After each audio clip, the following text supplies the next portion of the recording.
Alléluia. Jésus est la réponse au monde aujourd'hui. Il est le chemin, la vérité, la vie.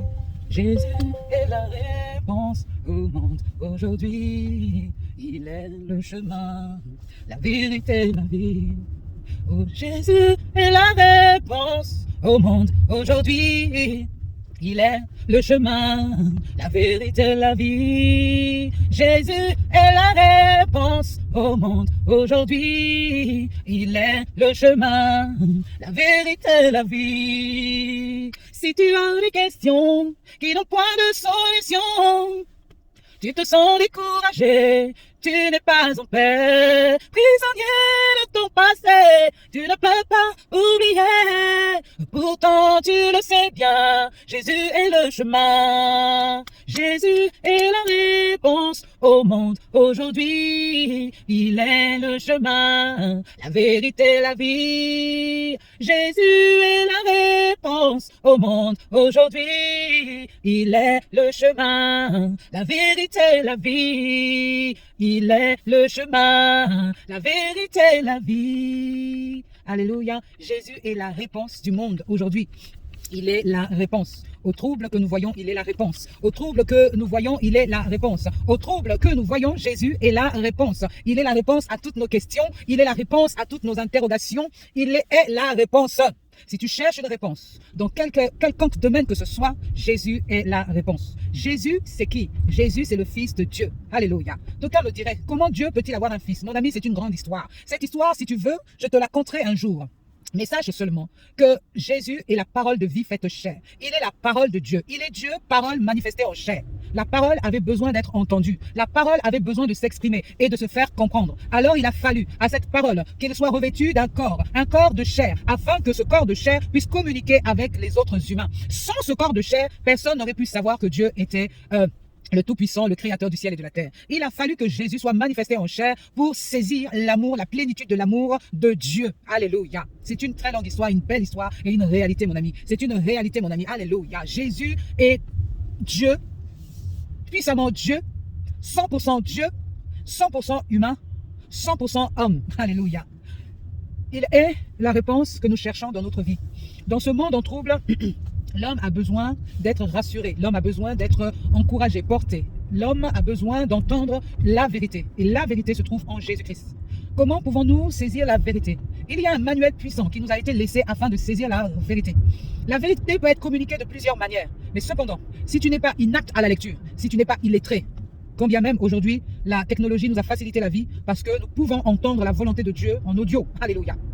Donc il y a un manuel puissant qui nous a été laissé. Ce manuel, c'est un assemblage de livres, de petits livres, de chapitres, de livres, de petits livres qui nous a été laissé afin de comprendre la vérité de Dieu. Alléluia. Et ce manuel-là, c'est le testament de Dieu. Et dans ce testament de Dieu, nous avons deux livres, deux grands livres. Nous avons le testament, l'Ancien Testament et le Nouveau Testament. L'Ancien Testament, vous verrez, c'est des faits que des hommes et des femmes relatent. C'est Dieu au milieu des hommes, Dieu agissant au milieu des hommes. Et les témoins de cela ont écrit par l'inspiration du Saint-Esprit. Cela veut dire que ce manuel-là est la déclaration de Dieu. Ce sont des paroles de Dieu qui ont été introduites, qui ont été révélées dans ce manuel-là. En plus des paroles de Dieu, vous verrez, il y a les paroles des hommes parce que les hommes aussi parlent, les hommes aussi relatent, les hommes aussi parlent. Mais vous savez, quand vous feuilletez ce livre-là, il y a aussi l'ennemi de nos âmes aussi qui parle. Le diable aussi parle dans la Bible, mes amis.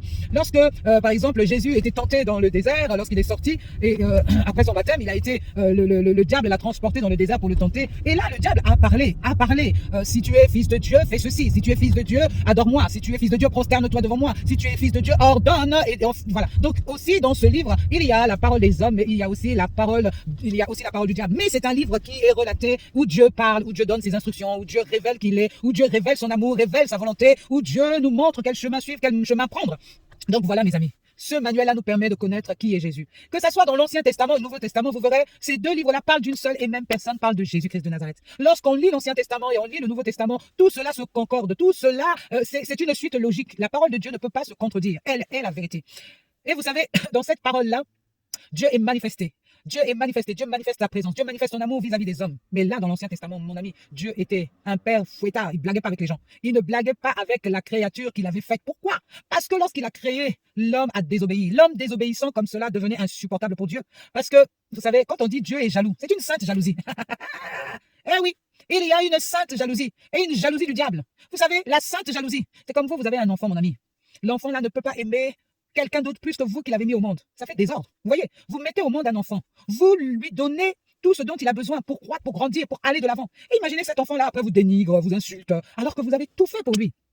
Quel aurait été votre état si vous aviez un enfant comme ça? Vous seriez en colère. Ça veut dire, c'est moi qui t'ai mis au monde, c'est moi qui t'ai élevé, je t'ai donné ce que tu as, j'ai fait de toi ce que tu es, et aujourd'hui tu me rejettes comme si j'étais quelqu'un de mauvais alors que tu es sorti de mon sein. Une sainte colère. Imaginez Dieu Tout-Puissant, créateur du ciel et de la terre. Il a créé l'homme à son image. Il lui a donné un jardin d'Éden où il y avait tout, où la relation avec Dieu était parfaite. L'homme, le premier Adam, avait une relation parfaite avec Dieu. Il n'y avait aucune ambiguïté entre Adam et Dieu. Ils se communiquaient par télépathie, ils pensaient, il n'y avait pas de barrière. Alléluia. Oh, Adam, qu'est-ce que tu as fait? Il n'y avait pas de barrière. C'était limpide, c'était clair, c'était net, la relation était belle. Adam et Ève ne manquaient de rien. Ils vivaient dans un palais, plus qu'un palais même. Ils vivaient dans le royaume. Ils parlaient, ils communiquaient avec Dieu. Aïe, aïe, aïe. Oh Dieu de gloire. Ils communiquaient constamment avec Dieu. Mais il a fallu, oh Dieu, il a fallu que quelque chose se passe dans ce jardin d'Éden. Lorsqu'on donne un peu de pouvoir à quelqu'un, lorsqu'on donne une petite autorité à quelqu'un, la personne à qui on a donné l'autorité veut, on lui a donné le pouce, il veut la main, après la main, il veut le bras, après le bras, il veut carrément la partie du corps, après la partie du corps, il veut carrément tout. Et le diable, Lucifer, parce qu'on l'appelait pas le diable, on l'appelait Lucifer. Lucifer était l'ange de lumière, celui qui mettait le sceau à la perfection. Il était le premier ministre de Dieu, mes amis. Hey, premier ministre de Dieu. Mais ça ne lui suffisait pas. Il voulait avoir la gloire que Dieu avait. Il voulait avoir les honneurs que Dieu avait. Alors, qu'est-ce qu'il a fait? Quand il a vu comment Dieu était avec l'homme qu'il avait créé à son image, il a eu une jalousie maladive, une jalousie diabolique, une jalousie incontrôlable. Il a voulu prendre la place de Dieu. Dieu a dit, dans ce lieu-ci, il y a un seul maître. Et le maître, c'est moi. Donc, dégage. Il a dégagé. Mais quand il a dégagé, il a dit, ma vengeance sera terrible. Satan dans son cœur, Lucifer dans son cœur, là, il avait déjà le cœur noir, noir, noir, noir, noir. Il a dit, ma vengeance sera terrible. Alors il est venu tenter l'homme. Il a tenté l'homme en passant par qui? Il a tenté l'homme en passant par la femme. Parce que la femme est un être sensible. La femme est un être sensible. C'est pas parce que la femme voulait une gloire particulière. Elle avait déjà tout. Mais il faut savoir que le diable est un menteur, il est futé. Il va te faire désirer quelque chose que tu as déjà. Il lui dit, si tu manges de cet arbre-là, tu auras la connaissance. Elle avait déjà la connaissance. Il lui manquait quoi? Elle avait déjà la puissance. Il lui manquait quoi? Elle avait déjà tout. Il lui manquait quoi? Il ne lui manquait rien. C'est comme nous aujourd'hui. Nous avons la connaissance. Nous avons tout. Tout ce dont nous avons besoin est en nous. Mais lorsque le diable vient nous tenter, je ne sais pas comment notre cerveau fonctionne, il oublie qui nous sommes, nous oublions qui nous sommes et nous écoutons les mensonges, les séductions du diable qui nous emmènent tout simplement en enfer. La tromperie du diable. Et ça a toujours été comme ça, mes amis. Ça ne change pas. Donc dans ce testament que Dieu nous a laissé, sa parole, la Bible, mon ami, aujourd'hui tu peux ouvrir la Bible. Jamais tu ne seras fatigué de la Bible. Jamais tu ne seras fatigué de la Bible. Parce que chaque livre a une histoire pour toi. Chaque livre te conte quelque chose dont ta vie a besoin. Ne néglige aucun livre. C'est vrai que quelquefois on se dit il est difficile à lire, mais passe par les hommes, lis en fonction des personnages de la Bible. Fais-toi ta propre lecture, fais comme tu peux, mais lis la Bible. Tu vois sur Internet, Facebook, YouTube, on te propose différentes techniques pour lire la Bible. Mon ami, lis la Bible. Point barre, lis-la. Demande au Saint-Esprit de t'aider à lire la Bible. Alléluia. Lorsque tu liras la Bible, tu apprendras qui est Jésus. Tout ce qui se passe dans la parole de Dieu parle de Jésus-Christ de Nazareth. Ne parle de personne d'autre que de Jésus-Christ de Nazareth. Maintenant, ce Jésus-là, nous sommes en lui cachés, mon ami. Son histoire est notre histoire. Sans Jésus, nous sommes rien. Alléluia. Parce que lorsque le diable a été rejeté, l'homme a subi la mort spirituelle. Il a perdu tous ses avantages. Et il est descendu, il est devenu mortel, il est devenu malade, il est devenu pauvre, il est devenu vraiment... Mais c'était la galère pour l'homme sur la terre. Satan en a profité pour écraser l'homme, pour lui faire des choses qu'on ne peut même pas imaginer. Lui qui était céleste, il est devenu humain. Et quand il est descendu, mon ami, la gloire qu'il avait au ciel, Adam là, il a perdu toute sa gloire. Et c'était difficile pour lui maintenant sur la terre. Il devait réagir, il devait travailler à la sueur de son front pour nourrir sa famille. C'était chaud. Les tentations, les jalousies, tout ça s'est rentré. Ils ont eu des enfants. Abel et Caïn, il y a eu le premier meurtre. Ah, c'était chaud, mes amis. Mais Dieu est bon. Dieu ne nous a pas laissés dans le pétrin d'Abel, de Caïn, d'Adam, de Ève. Il a fallu, Dieu de gloire, qu'il nous envoie lui-même, qu'il s'envoie lui-même sur la terre. Il ne pouvait pas venir sur la terre comme ça. Il fallait qu'il soit revêtu d'un corps afin de pouvoir discuter avec les hommes. Il s'est fait lui-même chair dans un corps. Ce corps, c'est Jésus. Et Jésus a navigué avec nous. Dieu avec nous. Emmanuel avec nous a navigué dans ce monde-ci. Il nous a réconciliés avec le Père. Il nous a donné de vivre les choses d'en haut. Alléluia. Nous avons été rachetés à grand prix parce que Jésus a dû payer. Vous savez, avant, quand les hommes faisaient le péché, il fallait que le pardon des péchés soit payé par le sang, le prix du sang. Alors les hommes tuaient les animaux pour faire des sacrifices à Dieu, pour calmer le cœur de Dieu. Alléluia. Il fallait faire des sacrifices d'animaux, pauvres animaux. Oh Dieu. Dieu a dit ça suffit. Arrêtez de tuer mes animaux là. Je vais donner un seul. Un seul va payer le prix de l'humanité. Vous n'avez plus besoin de sacrifier des animaux pour me plaire. Un seul va faire la joie de mon cœur. Il s'appelle Jésus. Celui qui est venu sur la terre nous réconcilier avec le Père n'a jamais péché. Et c'est lui, ce sang précieux qui a été versé sur la croix et qui a racheté l'humanité entière. Alléluia, mes amis, c'est fort. Et fort de cela, nous avons été libérés de toute accusation du diable. Aujourd'hui, si le diable te condamne, mon ami, c'est que tu ne sais pas qui tu es, tu ne connais pas l'œuvre de la croix, tu ne connais pas Jésus. Aujourd'hui, nous devons vivre tous libres parce que Christ a payé. Et il a payé pour tout le monde. Il n'a pas seulement payé pour ceux qui disent qu'ils sont chrétiens, ceux qui disent qu'ils sont croyants. Il a payé pour l'humanité entière. Donc toi, tu fais partie de l'humanité. Jésus t'a sauvé une fois pour toutes. Il n'y aura plus de sacrifices d'animaux. Il n'y aura plus de sacrifices d'animaux car un seul a payé le prix. Il s'appelle Jésus-Christ de Nazareth. Aujourd'hui, si tu entends cette histoire, n'endurcis pas ton cœur, mon ami. Au contraire, cours vers Jésus-Christ. Et pour cela, il n'y a qu'une seule chose à faire. C'est donne ta vie à Jésus. Tu vas me dire, Colette, comment on donne sa vie à Jésus? C'est simple. Jésus ne te demande pas de marcher à genoux, de t'humilier, qu'on te fouette. Jésus ne demande pas ça. Jésus demande ton cœur. Tout se passe dans ton cœur. Alléluia. Si tu crois en cela, si tu crois que Jésus-Christ a payé le prix, la rançon, parce que tu étais esclave du diable. Est-ce que tu savais que tu étais esclave du diable? Mon ami, tant que tu ne donnes pas ta vie à Jésus, tu es esclave du diable. Le diable vient, il fait de toi comme si tu étais une balle de ping-pong. Mon ami, c'est chaud. Donne ta vie à Jésus-Christ. Ça veut dire, de ton cœur, tu reconnais que oui, Christ a payé pour moi, que son sang a coulé, qu'il a racheté mon péché une fois pour toutes. J'accepte ce prix, j'accepte ce don gratuit pour ma vie. Alors, mon ami, quand tu as reconnu ça dans ton cœur et que tu le crois fortement, maintenant publie-le de ta bouche. Dis-le à haute voix, publie-le sur les réseaux sociaux. Je quitte ce monde-là et aujourd'hui j'appartiens à Jésus car j'ai donné ma vie à Jésus. Lorsque tu fais cela, mon ami, les êtres qui sont dans le ciel, les êtres humains qui sont sur la terre, les êtres spirituels qui sont sous la terre, sous la mer, ont entendu ta déclaration. Tu as donné ta vie à Jésus, tout de suite les anges de Christ sont venus t'entourer. Les anges de Christ t'entourent. Plus personne ne peut mettre la main sur toi. Alléluia. Personne ne pourra tuer ton esprit. Parce que ce qui est né de nouveau là, mon ami, tu es né de nouveau en esprit. C'est ton esprit qui reconnaît que l'Esprit de Christ t'a fait naître de nouveau. Alléluia. Ce qui veut dire que l'Esprit de Christ est venu se sceller avec toi. Maintenant, vous devenez un. Mais sache que, mon ami, tu as encore le travail à faire.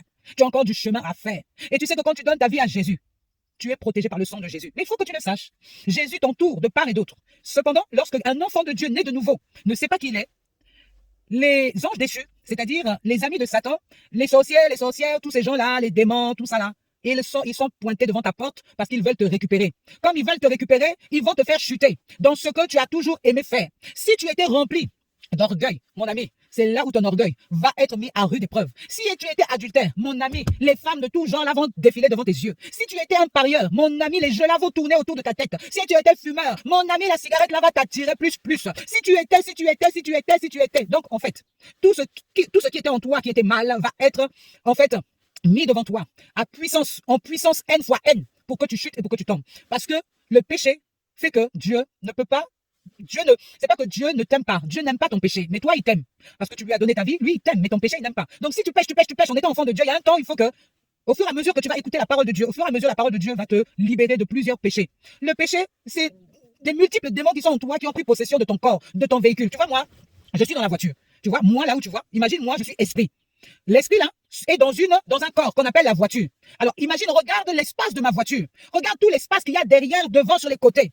Imagine seulement maintenant, ton esprit est connecté avec l'esprit de Dieu. Mais dans ta voiture là, dans ton corps là, il y a des nombreux démons, vraiment toutes ces choses là que tu n'as pas encore laissées. Lorsque tu nais de nouveau, c'est ton esprit qui est né de nouveau. Ton corps n'est pas né de nouveau. Tu n'as pas changé de visage. C'est ton seul et même visage. Mon ami, tu n'as pas changé de visage. Tu n'as pas changé de façon de marcher, de façon de parler. C'est ta même parole. Si tu avais des paroles mauvaises, mon ami, ta bouche n'a pas changé. Mais ce qui a changé, c'est l'être spirituel que tu es devenu. Et c'est cet être spirituel-là qui va t'aider à maîtriser ton langage, à maîtriser tes pensées, à maîtriser ton corps. Plus tu vas maîtriser le corps, plus tu vas résister, plus les démons qui sont dans ta voiture, les esprits qui sont dans ta voiture, qui te donnent des maladies, qui te donnent plein de choses, ces esprits-là vont petit à petit sortir de ta voiture. Alléluia. Ces mauvaises choses-là, lorsque tu vas marcher en conformité avec Dieu, lorsque tu vas marcher avec Dieu, petit à petit, ces choses-là vont sortir d'elles-mêmes, elles vont sortir. Il y en a qui vont résister.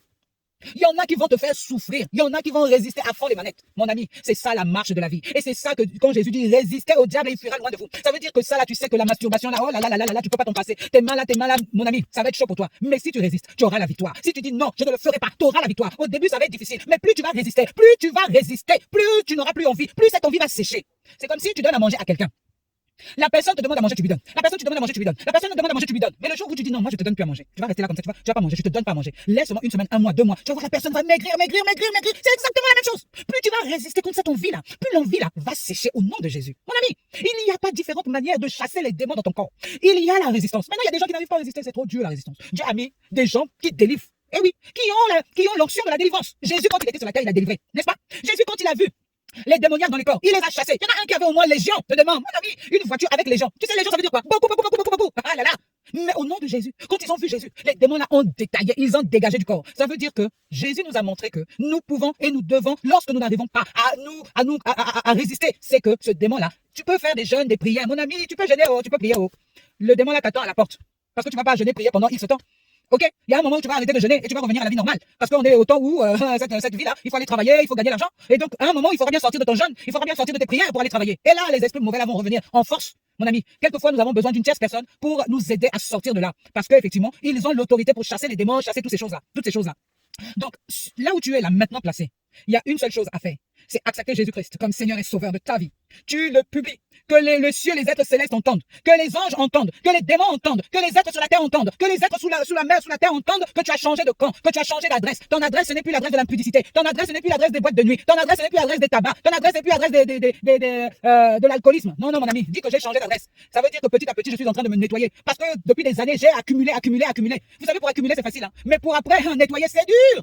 C'est dur, mon ami. Moi, je travaille en tant qu'infirmière, et je visite les maisons. Mais quand je vois des maisons, tu te dis, ouais, comment les gens là vont nettoyer la maison là? Pour accumuler, pour venir poser un livre là, ils venaient poser, jusqu'à ce que la maison soit remplie, où tu ne peux même plus mettre un pied, deux pieds, tellement qu'il y en a partout. Mais le jour où il faut nettoyer, ça ne se fait pas en une minute. Ça se fait en plusieurs heures, plusieurs jours, pour nettoyer, pour que ça soit clean, mon ami. Et Dieu fonctionne de la même façon. Il n'y a pas de nouveauté, c'est pas compliqué. Dieu n'est pas compliqué, mon ami. Dieu c'est simple, Dieu c'est carré, Dieu c'est limpide. N'allons pas rajouter les choses que Dieu n'a pas. Oh, voilà, pour te libérer, il faut donner l'argent. Non, mon ami, fuis des gens comme ça là. Fuis des gens qui te demandent l'argent pour te libérer. Jésus a donné gratuitement. Ils doivent donner gratuitement, mon ami. Fuis les gens qui te demandent l'argent. C'est quoi ça? Hein? Les gens comme ça iront en enfer. Ils iront en enfer parce qu'ils jouent avec les enfants de Dieu. Les enfants de Dieu sont en train de souffrir et on demande l'argent pour les délivrer. C'est quoi ça? Oh, c'est méchant, hein? L'être humain est méchant. Les faux là, ils sont méchants, il ne faut pas les côtoyer. Donc, mon ami, trouve une assemblée qui parle avec vérité, avec sincérité, qui est loin de Dieu, qui aime véritablement Dieu et qui craint Dieu. Parce que les gens qui ne craignent pas Dieu vont vous emmener en enfer. Mes amis, faites attention. Prenez le véritable chemin. Le véritable chemin, c'est Jésus-Christ. Pas un homme, pas une femme, c'est Jésus-Christ. Jésus utilise les hommes, Jésus utilise les femmes. Mais il y a un moment, il faut vraiment bien regarder ce que ces femmes et ces hommes-là font. Même moi, là, ce que je dis, vous-même, contrôlez. Il faut contrôler. Quand il y a quelque chose qui ne va pas, vous écrivez dans collecte, là, t'as déconné là. Et oui, on peut faire des erreurs. Mais lorsque l'erreur est sciemment faite, là, c'est pas bon. Faites attention, mes amis. Bye bye, je vous aime beaucoup. Au nom de Jésus, soyez consolés. Jésus nous aime. Hein. Il veut que nous soyons avec lui. Lorsqu'il va revenir, on ne sait pas quand est-ce qu'il va revenir, mais soyons prêts. Alléluia. Amen.